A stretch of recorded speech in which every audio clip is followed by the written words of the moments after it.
Good evening and welcome to your Rangers Journal Wednesday night edition. And we've got a treat for you tonight. We are looking at the resurgence of Nico Raskin.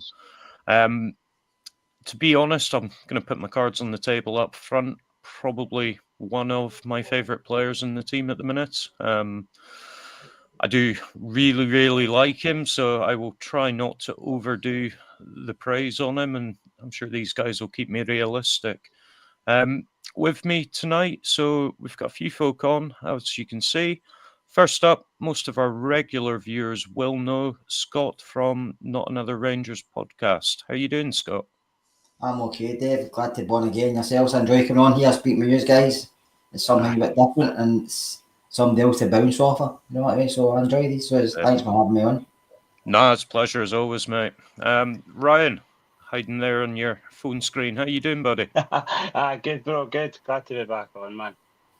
That's it. And last but certainly not least, Doug, thanks for coming on. And as always, thanks for the graphics that we're going to put up tonight as well. How you doing, mate?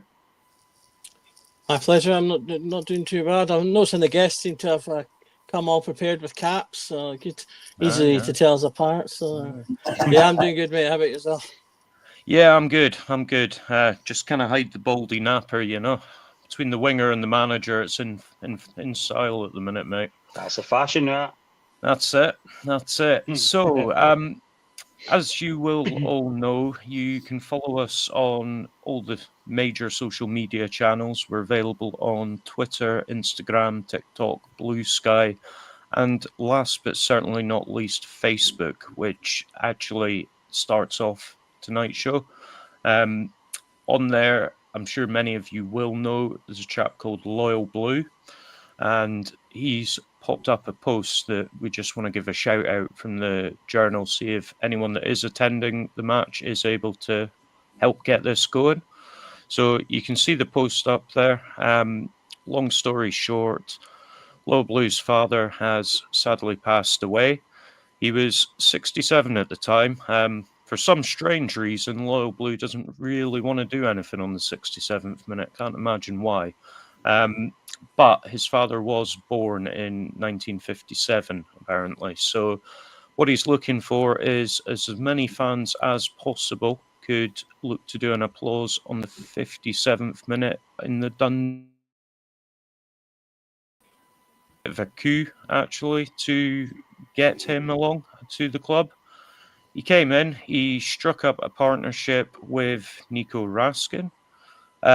He struck up a partnership with Todd Cantwell. Everyone kind of saw a little bromance there. Everyone was quite kind of keen on that. It seemed to fade into obscurity a little bit, I would say.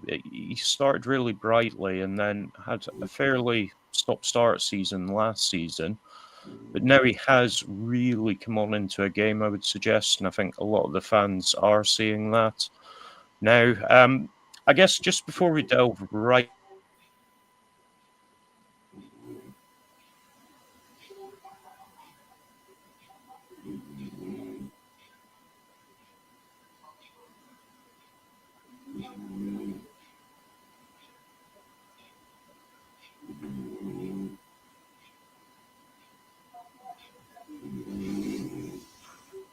I think we've lost them. Yeah.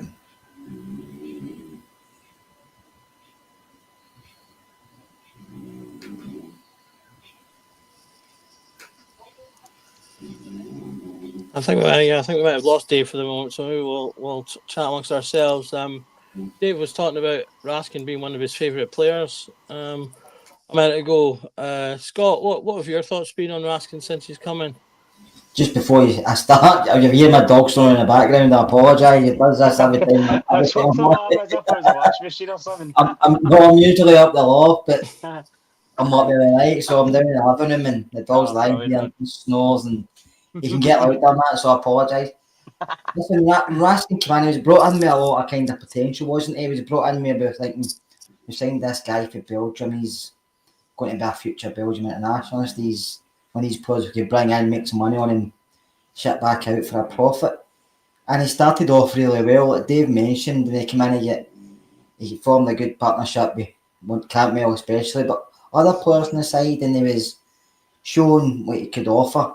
He was still kind of young back then, as he is at this moment in time, but then his season kind of halted due to injury, and then we get a change of manager and formation, and it was kind of in and out with maybe injuries and just the way he was playing. Manager didn't fancy him, and I think we all thought at one point, when come on, didn't really fancy him because he wasn't really getting a chance, even though he was fit.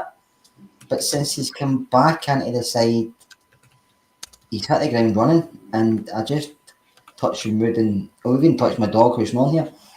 Good luck, but I hope he stays fit because you see what he offers. I know kind of in Conor Barron was put in a kind of default sixth position, no fault of his own because we were struggling there, but Raskin's come in and made that position his own, and he's been really, really successful at it. Yeah, we can look and say he's not had any goals, he's not really had any assists, but it's everything else he does. He wins the ball, he gives it away to the other players to make play. He always wants to play the passes forward, but he's tenacious and he's full energy. And even when he makes a mistake, his head doesn't drop and he goes and wins it back again. So at this moment in time, I'm a bit like Dave. When he came in, I was really on board with it, and a lot of people were saying sell him, but I always thought there was a player there. And I'm glad he's actually proved. I was kind of right about that, and I'm just hoping he stays injury free and he goes on, because I think there's a lot more we can see for Nico Raskin. Cheers for that, Scott and Doug. Cheers for jumping in there with my technical difficulties. Much appreciated, mate. Just coming on to yourself, Doug, what's your kind of feelings on Raskin as a player and his time at Rangers? Yeah, I mean, I think Scott really just summed up perfectly there, to be honest. You know, he came in with a lot of fanfare. I hadn't heard a lot about him prior, but, you know, immediately on looking in, it seemed that he had a really good reputation. Other clubs were interested in him, and it seemed like a coup to have gotten him. He started off well, bit of a dip, then injury, and then obviously this season he's really come into his own, and he's looking like the player that, you know, I kind of read about when he started, and so I'm hoping that he continues that form, continues building, because if he does, then he'll be one of those. He will be a player that we'll get a couple of seasons out of and sell for a really good value, because I think there's already teams taking notice, particularly because he's been playing so well in Europe. Yeah, agreed, Doug. Agreed. And I think it caused a bit of consternation at the time, but he has been quite open about his desire to potentially move on to the EPL. I think it was Chelsea he called out that he wanted to join. Possibly not the best career move with their 256 player squad, but you know, it isn't unreasonable. I think if these performances continue, to see him look at that EPL move. Ryan, is there anything you want to add on that, mate? Anything that the guys haven't covered about Nico? I think he's a wee bit far away from this for Chelsea just yet. But he's been brilliant in the last few months. I had him wrote off at Rangers, to be honest. Kind of thought we were just going to try and shift him, and maybe the summer transfer window, January transfer window, because we were shifting players, and he wasn't really in the scene. He was fantastic when he just came to Rangers. We were, as the guy says there, we were lauding up Michael Beale for bringing him in, and it seems as if it was a great capture. And then obviously he went off the boil for whatever reason. I thought Tottenham especially, it was absolutely brilliant. See, throwing people off the ball and stuff like that for a wee guy, just getting tore right in. That's what you love to see. So we kind of thought it was going to be him and Barron, but I think he's kind of shifted Barron right out of the team. So Barron's now everybody's talking about Barron at the start of the season, and rightly so, he was playing well, but Raskin showed the level. He set the bar, and Barron's not at that level at the moment. So that's Raskin's jersey to lose, 100%. He's been great. Yeah, I'd agree with that, Ryan. And I think it's a very valid point. I think for me right now, it's Raskin plus one of Dio and Barron. Would you say that's fair? Definitely. I would say at the moment it's Dio's place to lose as well. After a good performance against Tottenham and stuff, he's come right on the game as well. But it's great to have competition for places. The team was picking itself for a long time. So you've now got 3 strikers fighting for a place. You've got midfielders all fighting for a place. Centre halves, and it's not seems so. Your right backs are fighting for a place. Do you know what I mean? So that's what you want people fighting for a place in the team, and not think they're just going to turn up and they'll get a game anyway. So it's good to have, and you can tell there's competition for places because its performances and the standard is upped massively. So you can really see that. Yeah, I was with you on most of that until you said 3 strikers and say 2 and a donkey, but that's for another episode, all right? Interesting question in the chat from Josh here. How much would you boys be looking for if offers came in for Nico? So we'll just go around quickly. I'll kind of kick it off. I think realistically we should be looking at 15 plus. Scott, what do you reckon, mate? I think that's I think you can say any figure, you don't really know, to be honest with you, because one, he plays in Scotland, two, teams only can buy players off us for pennies, and three, it just depends on his form and fitness because he has had injury issues. So if he consistently performs at this level over the next 6 months, and looking at the summer, I probably agree with you. But if he's in and out of the team and gets injured again, or we're forced to sell, then it could be well below that because, as you know, we sold players for a lot less not that long ago. That is valid. Still a bit of a sore one, that, isn't it? Doug, what about yourself? What kind of fee? And I guess let's caveat it, as Scott said. Let's assume that he does stay fit and that he continues at the level that he's at just now. What sort of fee would you be looking for him? I think right at this exact moment, I'd probably think somewhere between 5 and 8 would be what would be realistic. But I mean, in my mind, when we're talking about the player trading model in a broader term, I want us to be looking to develop our players to all be 8 to 10 plus sales, because I expect we'll probably have bought them in the kind of 1 to 4 region for most players. So I think, given the injury history and things, that probably would temper some teams at the moment. But like you say, if he keeps going as he is, he keeps performing really well in Europe, then his value will rise. He's apparently worth €6.5 million right now going to transfer market. So that's about five plus million. So I would be, as I say, looking probably towards 8 right now if we could. Be that maybe something lower, including add-ons or whatever. But ideally, I think if he carries on as he is, he should be at 10 million plus easy by next year. I think 5 to 8. You've been spending too much time with Mitch, to be honest, mate. Ryan, what about yourself? And again, the same caveats. If he does, stay fit and he keeps performing at a consistent level, what would you be looking for him? I think that overnight he's become a valuable asset again. I think in the summer there, we would have let him go for a couple of million max, to be honest. But I think he's put himself back out there again. I think you could push around 8-10 million for him as it stands. But if you could give him a full season, as we say, injury free, and he plays at that consistent level he's been playing at, I think you could be asking for anything between 15 and 20 if it continues like that. Performs in Europe, performs against Celtic.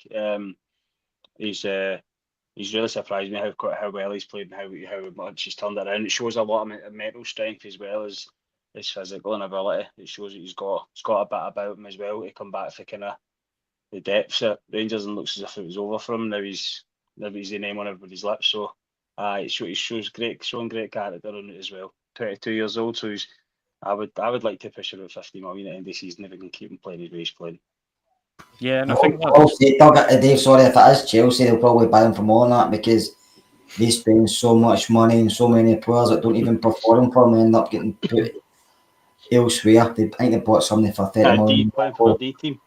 And he hardly gets in the academy team, yeah. So it depends where he goes. If he goes to English Premiership, there's a lot of riches down there. If he goes somewhere else, then it's probably less. Yeah. No, I totally agree.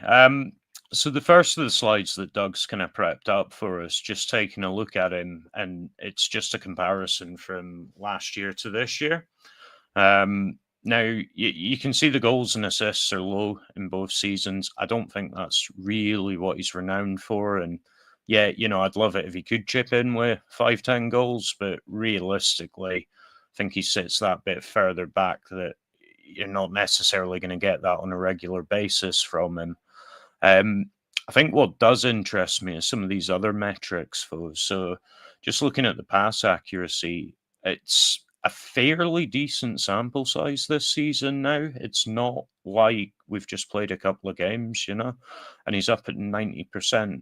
Do you think that's something that maybe has been worked on with him, Scott, something that Clement's identified to improve with him? I think it's just the position he's playing in. We all know he was slight with passing when he's maybe further up the park.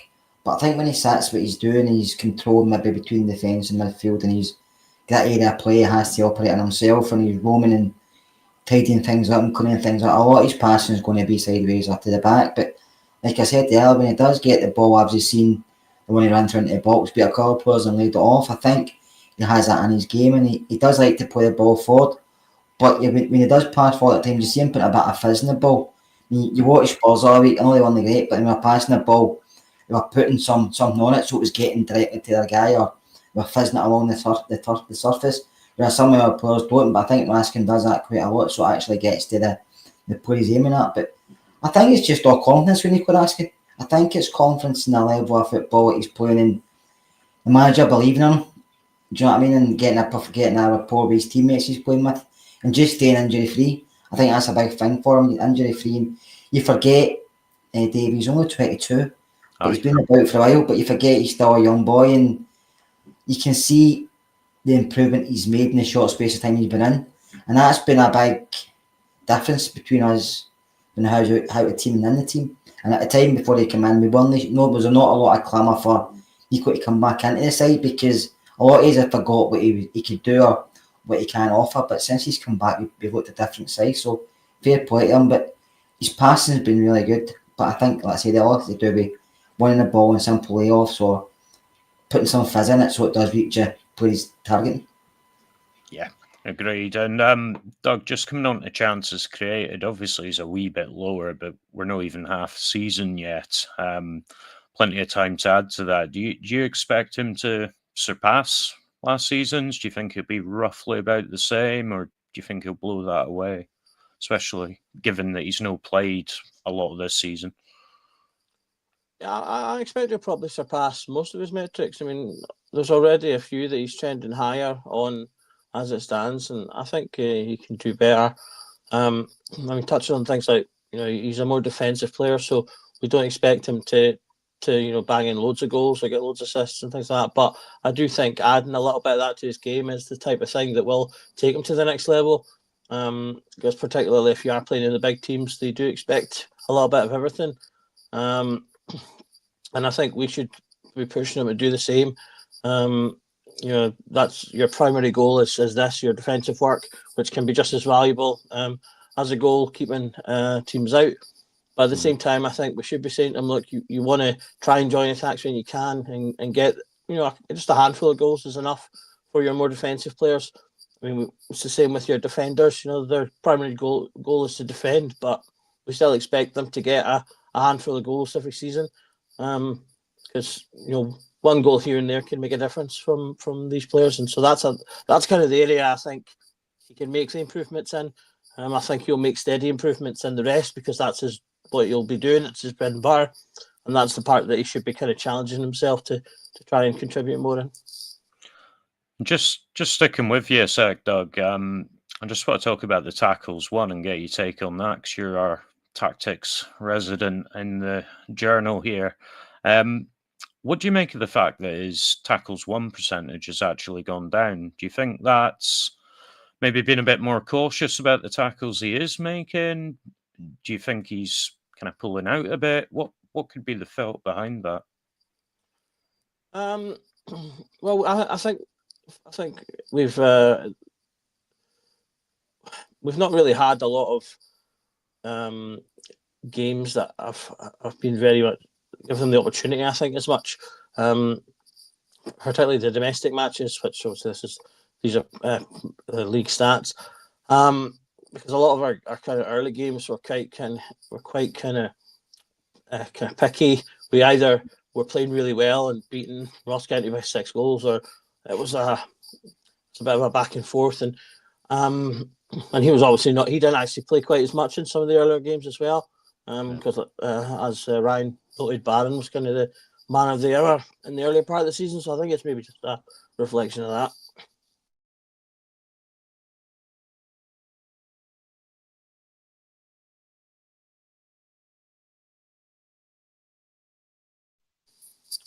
He's maybe frozen again. I'll keep talking until he. I think he's staring you out, Doug.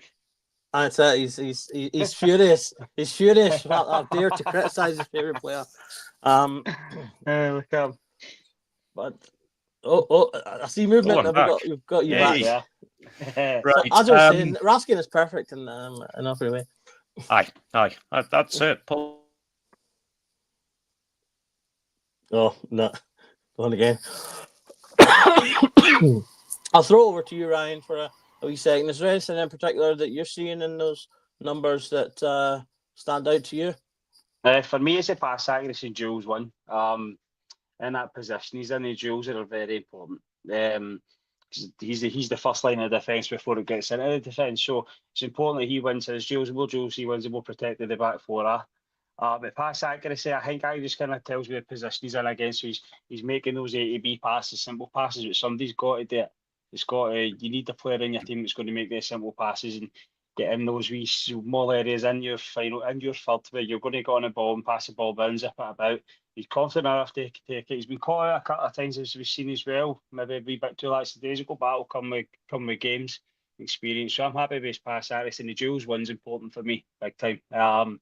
Just due to the fact that obviously you're trying to keep your clean sheets, you're trying to protect your back four. So I think that's important that he's up that. And I think you can see as well when you're watching him, you can see him winning his duels and throwing people about and getting his shoulder in, which I love to see from my number 6. I think he's looked a lot more. I don't know what the word is, like rough and tumble maybe this season than he has previously. He's hardened himself up a wee bit, definitely. And that's had a big impact, I think. And like you say, I think with the pass accuracy, I'm always wary about pass accuracy with defensive players because a lot of them can be those little back and forths.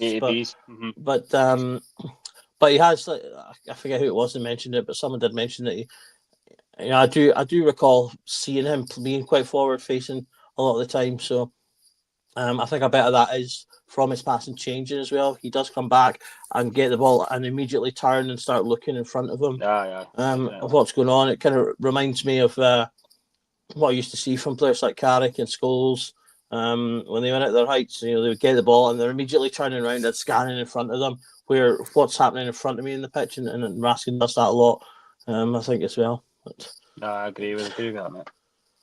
We've got Dave back.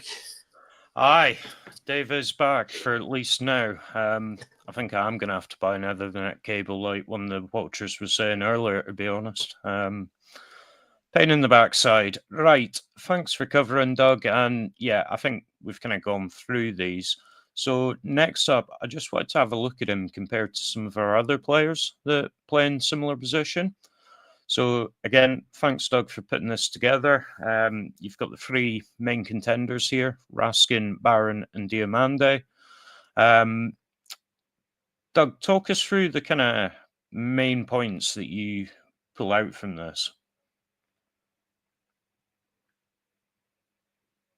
I think the thing that kind of stands out to me is that in a lot of ways they're very similar players, and their skill sets overlap in a lot of ways, which has pros and cons. I think there's pros in there, and that I think that helps them understand each other. I feel like I think Scott touched on it earlier, like getting a run in the team and getting to know the players you're playing with is a big thing. I talk about that quite a lot. Or talked about it quite a lot last season in reference to our injury issues and how that was disrupt us. And I think the fact that we've got some of these players and having some of the new players that have come in being more consistent helps the team grow. And we've kind of seen that, in the last 2 months where we've had that little snap where they've all of a sudden seemed to click together. So I think there's positives there. It means that there's competition. Like Ryan said, competition breeds that extra 5% because you've got players right behind you. If Raskin knows, Diamande knows, if they don't play well, Barron's sitting on the bench and will come on. The manager will play players, so they know that if they're not performing, there's another person there that can do their job, and they'll be out the team and lose their shirt. So they need to keep themselves going. They need to give that extra 5% to keep themselves in the shirt. It gives the manager what we would call a good headache, and that he has to then decide, right, I've got these 3 players with a lot of similar skill sets. Who do I play? Because you don't want to a lot of Rangers fans have talked about the frustration we feel sometimes when we play two sitting players that are very similar, and it sometimes leads us to be too defensive, particularly in the Premier League and particularly at home. And I think that could feed into this a little bit as well. It's something where I hope that they do push Diomande to be that bit more attacking, because he does have those, I think, slightly more attacking sort of inclinations to him. So he mentions there, like his key strength is high pressing, and that's something that obviously he can do from more advanced position. So I think, having him as that slightly more attacking player will help him, because that will give him a sort of a bit of a uniqueness in terms of the other two. I think you kind of see that Raskin maybe does have that edge. Obviously, these column stats are from SofaScore, and you can see that when it comes to strengths, they've picked out a couple of things for him as opposed to the other two, where there's just the sort of the one key thing. So I think that shows that Raskin maybe does have that little extra to him, and that's hopefully, as I say, what we're seeing now. We're seeing that little extra in terms of why he's performing so much, and hopefully that continues. Yeah, and Ryan, do you think there's an element here? We're talking about Raskin. I think he probably has kind of edged ahead of Barron now in that position. But do you think that's maybe a bit of contingency planning in that, if Raskin is moved on, as we can see from the radars, they've got a very, very similar profile at the minute? Mm-hmm. For me, Barron's probably going to be a long stay with Rangers. I could imagine between the three players, Barron will be at Ibrox the longest.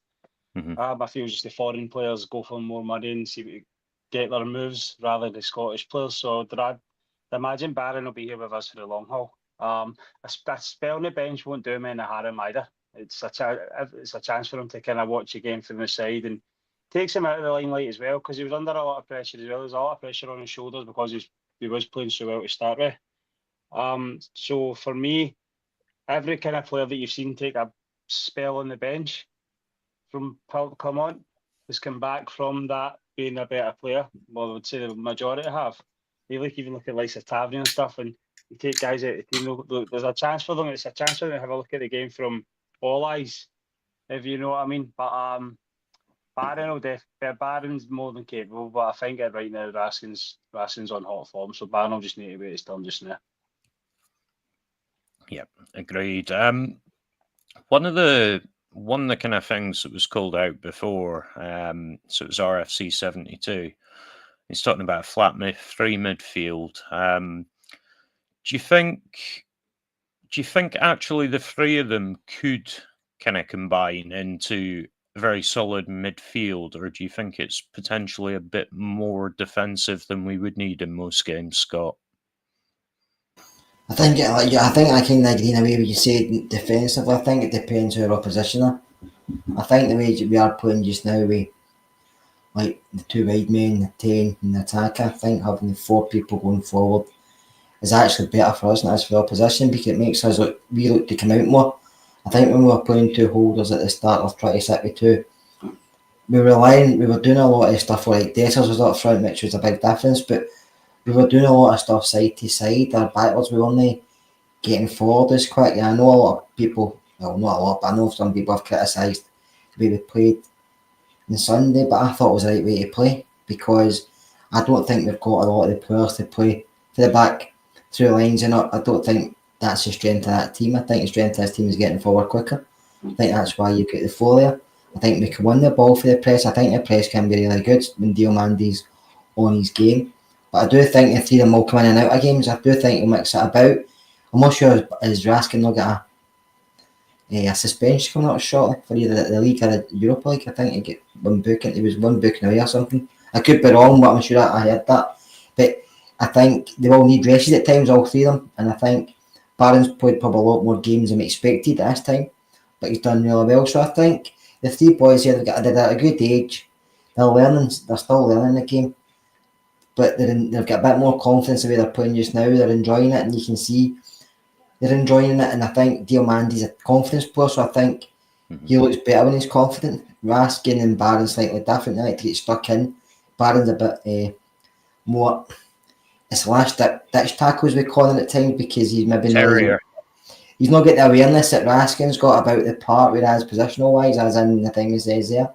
So Connor's maybe last ditch, whereas Nico can nick the ball away and intercept more because his football awareness is better. But I think you'll probably use the three of them at times, or maybe two. It's just depending on position.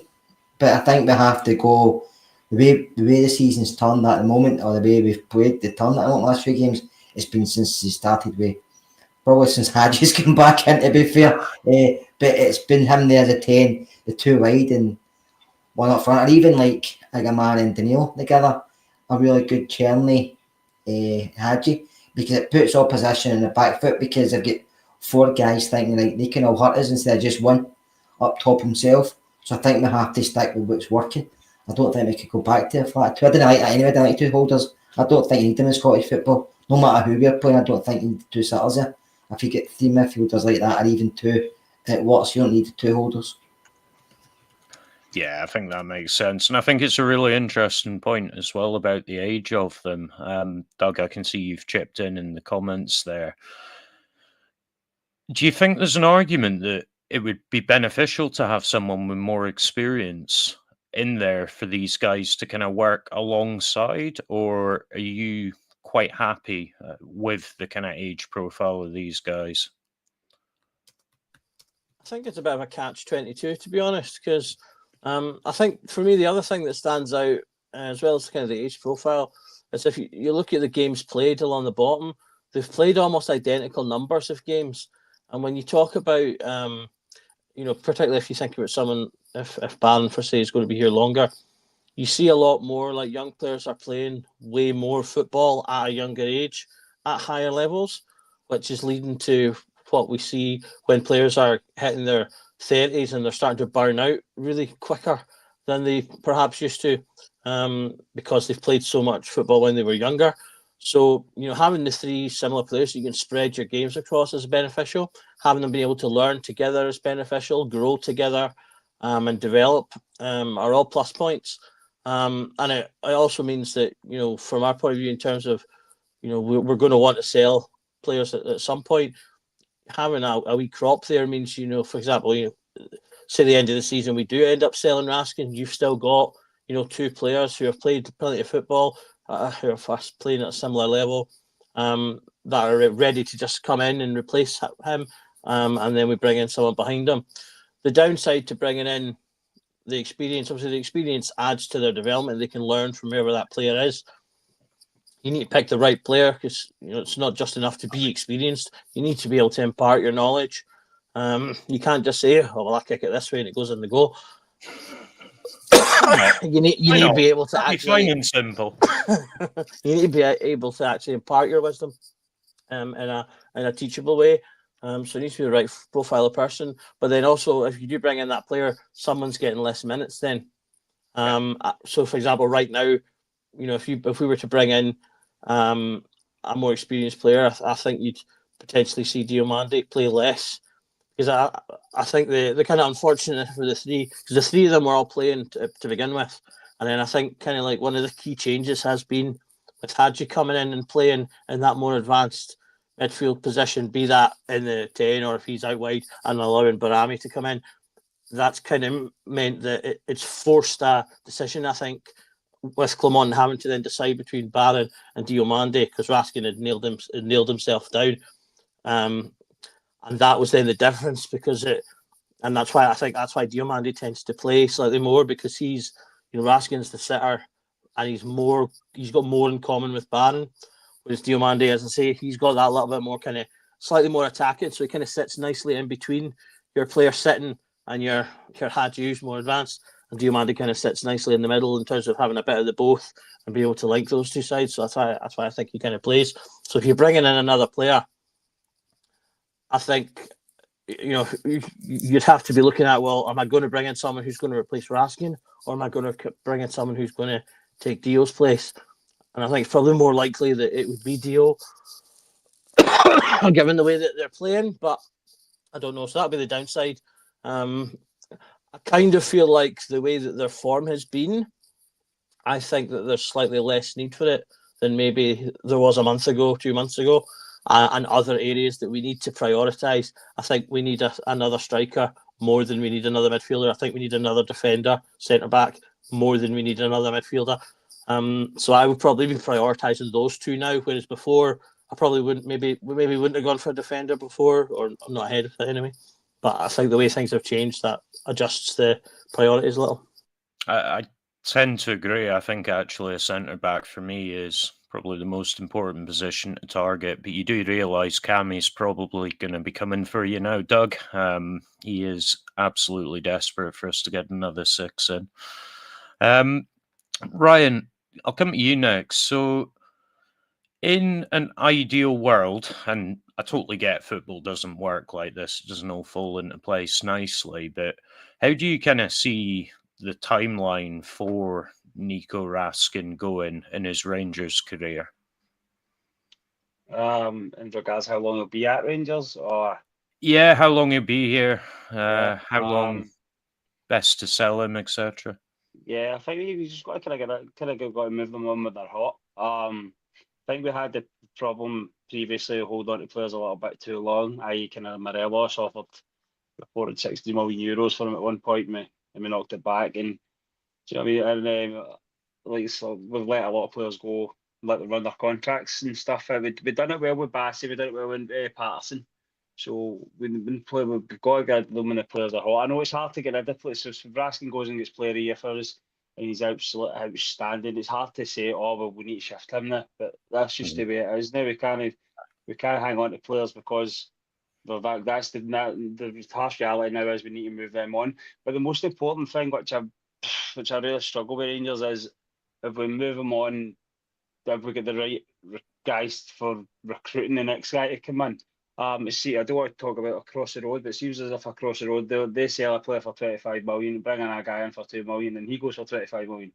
It's just we've got to get that. It's all about bringing the guys in as well. I think if Raskin continues the way he is, I'd like to try and shift him at the end of the season and try and get money for him because we're obviously desperately in need for money, and then that gives the manager a little bit of cash to spearhead a European attempt to try and get us into the Champions League, and also it's just the all snowballs. You get yourself in the Champions League, you get more money again, and you just kind of that's what we're desperately missing. We're miles. There's a huge gap. I wouldn't say too much on the part, but financially off the part, there's a huge gap in the league, and I would like to try to see us close that. So, we need to move players on when they're hot. If he has a great season, I would try and move on to the season because football's a weird game. You could come back the next season half a player, and then you've lost your chance. Do you know what I mean? So I think the most important thing is to try and sell players when it's hot. Yeah, I totally agree with that, and it's a really good point actually about Morelos and the fact that we held on to him for too long. That was a massive sum of money, and I mean it's been confirmed. We know we had a 16 million bid that we turned down. Galling when you think how he left in the end. Scott, would you agree with that? Do you think the best time, like again, if he can stay fit and consistent, do you think the best time's this coming summer, or would you hold on to him for another year? What's your thoughts? I think it just depends how he performs, but also depends on teams that are interested. If you make a big deal about players being available, that's when you get low ball offers because people think you're desperate to sell.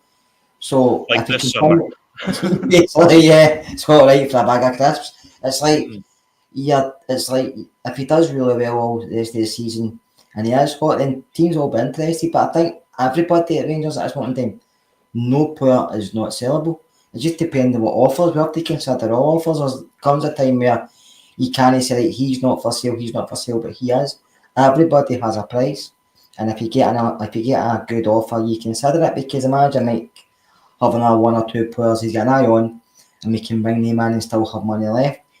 Gone are the days where you keep players just for the sake of it. Sentiment's right out the window with me. It doesn't really matter who they are, and I think we know our mistakes in the past. So every player's got a price. And if there's interest, you look at the interest, and if you think it's worth it, you do it. If you don't, then you maybe hold out for something else.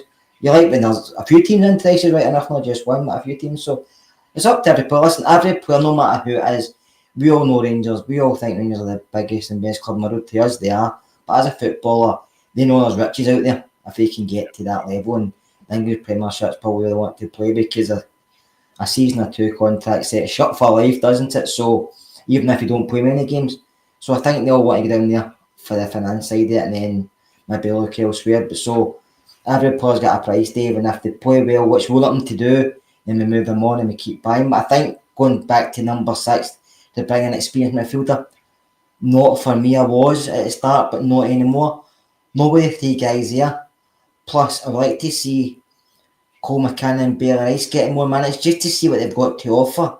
Because I think there's something there with these guys, and if they've not got it, then move them on or put them out on loan. But we can't keep spending money willy-nilly we've not really got, because I've got a lot of guys at the club on big money that don't play. Like the 2 boys last night, Cortez, granted he's been injured quite a lot, but he's not playing any games, and Matondo, who's just been away from me. So we'll have to be clever in the transfer market in and out. But I say every player has a value, and if they get a decent offer, we consider it for everybody. Yeah, I think that makes sense. And just in the background, whilst we've been online, I did see some comments before from Paul talking about Nico Raskin being suspended for the Man United game. So Doug has kindly been checking in the background. I don't think that is the case. Diamande is on a ban after that. Don't know what it was, but he got as well. When it was a daft figure, So it was Deal. I thought it was Nico. It was Deal. Right. He did that daft handball, mind. Handball, a halfway line. It was wild. So yeah. That's it.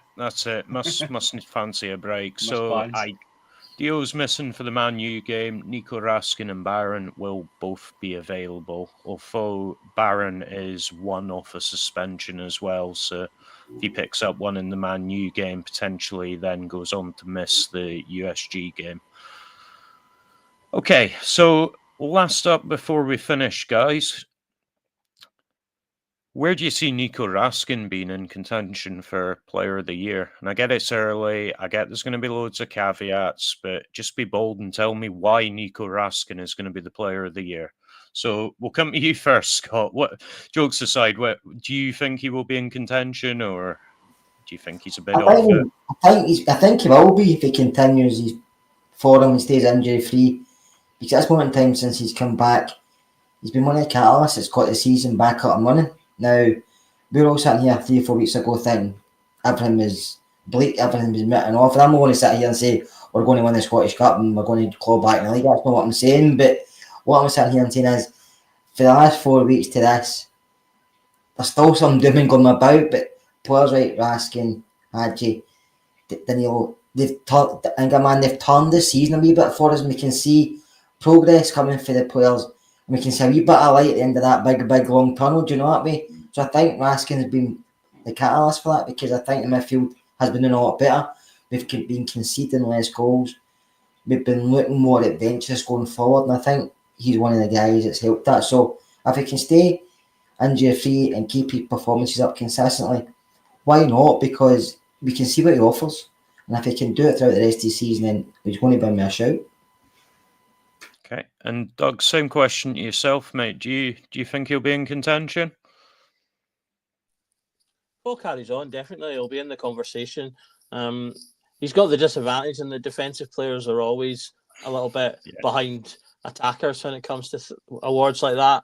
Unless you've been apart from maybe centre backs, because they get kind of equal plaudits for last minute tackles and stuff like that. So.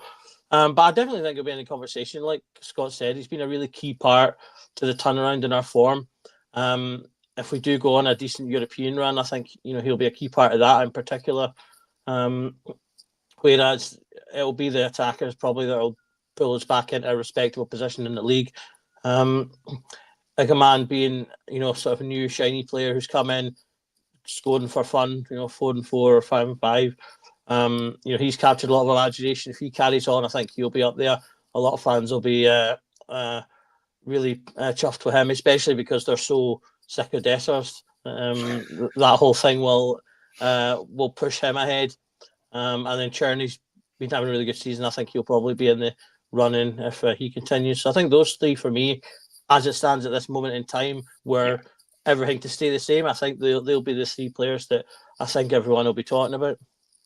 Yeah, I'm not going to lie. Cherney does my nut in because we haven't even got an option on him. It's the old never fall in love with a lone player, isn't it? He's breath of fresh air on that wing. Haven't had a right winger like that for a long time. So, yeah, totally accept that. Ryan, same question to yourself, mate. Do you think as things continue as is, Raskin's in contention? Aye, certainly. I think the kind of three guys we're talking about, I think Haji's name will be in the hat as well. If he keeps up what he's doing. I think we've got Haji, Agaman. I think Sherney will win it. Sherney's like a kind of looks a clear favourite for me at the moment, unless he has a dip in form. And wingers do tend to have dips in form, so he might do eventually at some point. So I definitely would say the four of them are in contention at the moment. They're the kind of standouts for us. They're the guys that have turned their season around. So I would definitely say the whole journey thing. I'll say I'll just touch on that with you, Dave. It's kind of the whole SEMA situation over again, and it's we bring a guy in, he's going to run riot for us, and then we've priced ourselves out a bid for him because he's played that well for us. But fingers crossed we get to keep him. Hopefully it's not another waiting to see if we get Champions League money scenario, or we'll sell Raskin and get money from him. That's it. Sell Raskin, buy Journey, and have some change. That's your team's just team's just listen. But I would love to keep Cherny on a permanent basis. He's been brilliant. His goals and assists, and when he's on it, he's on it. So I definitely think those four guys have turned their season around. I think Barron would have had his name in there as well a couple of weeks ago, about a month ago, but he might have faded away from it now. But he's taking a wee bit kind of back seat at the moment. But I think that's your kind of four guys. I think Cherny's your kind of clear favourite at the moment, but it's a long season. It's only 27 games, 30 games in. Still another 30 to go. Feels like a lifetime, mate. Gone of the seasons, players only played 30 games in it. I know, right? So there's still a long time to go. But I hope they're all fighting for it. So they're all fighting for it, and we're struggling to pick between them. Right, hopefully it's for a good reason we're struggling to pick between them. So fingers crossed. And I definitely think we're turning a corner. I think this is Colin was saying about seeing the real Rangers. I think he said October. He was maybe waited a couple of months, but I think this is a really turning the tide, hopefully. So I think he's got all the players all on board, and I definitely think Raskin will be up there 100%. Yeah, and I think with what you're saying there about the form kind of picking up now as opposed to October, but I think one thing that's clear for me is, I guess 2 months ago there was maybe a bit of debate whether the players kind of had it out for him, whether they were, tuned out. I think the Motherwell game for me was the game for me. Like, I think if the players wanted him out, they'd have lost that semi-final when they went 1-0 down. I think that was for me because I had him wrote off at Rangers, to be honest, and then when we turned that around, then it wasn't fantastic fasting, but we turned it around, and I kind of says to my dad and stuff, I was like, if the players are with him, because I don't think, because if they wanted him out, they'd have let him go out that, because they'd have a good chance they could have exited after that. So I think he's obviously got a good togetherness in the changing room as well. I know that was a sore one on Sunday. I didn't want to talk about it. I've not spoken to anybody about it. But so fingers crossed that you can get a team to bounce back right away. Seems like a kind of motivator, to be honest. Not happy with what I was saying now. He's froze again. He's like, right, talking rubbish. I'm off. Oh, he's fell asleep. I know, that's it. He's bored. He's off me. I think I'm back. Might be back. What's something I said, mate? No, it's all right. I was just saying I'm not getting clipped by talking about that game at the weekend. I will leave it there. Man. Keep it head. Move on. Aye. All right. Well, thanks very much, everyone that's tuned in tonight. As always, massively appreciated. If you have liked what you heard, please do like the video. If you haven't already, like and subscribe to the channel. Also, give our friends at Not Another Rangers podcast a follow as well. Good bunch of guys, well worth a listen. For now, just got everyone to say cheerio. So, Scott, thanks for coming on, mate. No bother, Dave. Thanks for having me. It's good to be on with Doug and Ryan as well. Aye. And Doug, thank you. Thank you for the graphics and for the insight tonight. Always a pleasure. Good being on with you guys and chatting about Raskin. Long may his rise to a £50 million player continue. I like that. I do like that. And Ryan, thank you for coming on, mate. Pleasure. Thanks for having us, guys. It's a pleasure to meet you, Scott. First time been on a pod with you, I've enjoyed your insight, mate. Cheers all. And for those listening, just remember, every night's a Rangers Journal night. Bye-bye.